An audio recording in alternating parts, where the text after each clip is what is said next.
ગુજરાતના ખેડૂતો સાવધાન। જો તમે પીએમ કિસાન યોજનાનો લાભ લઈ રહ્યા છો તો તમારા આગામી ₹2000 નો હપ્તો છે તે અટકી જશે। સરકારે નવા નિયમો છે તેમાં ખૂબ મોટો ફેરફાર કર્યો છે। આ નિયમોનો જે ફેરફાર છે એ તમારે કેવી રીતના કરવાનો છે જોઈએ આ વિડીયોમાં। હવેથી દર વર્ષે વાર્ષિક કેવાયસી કરાવવું ફરજિયાત બની ગયું છે।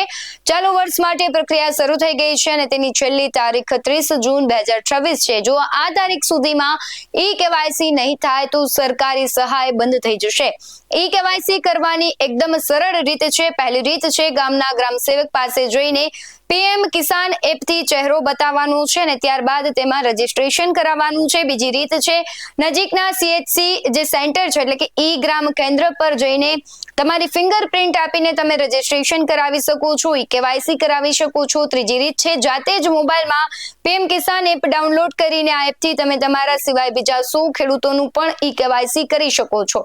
જો તમે બહાર ગામ હોવ તો પણ ત્યાંથી આ કામ ઓનલાઈન કરી શકો છો। કોઈ વિલંબ વગર 30 જૂન પહેલા આ કામ પૂરું કરવાનું છે। ગુજરાતના દરેક ખેડૂત ભાઈઓ સુધી આ માહિતી પહોંચાડવા માટે અને વિડીયોને તમારે વધુમાં વધુ શેર કરવાનું છે અને ઈ કેવાયસી જલ્દીથી કરવાનું છે જેથી કરીને તમારો હપ્તો છે સમયસર તમારા ખાતામાં પહોંચી શકે।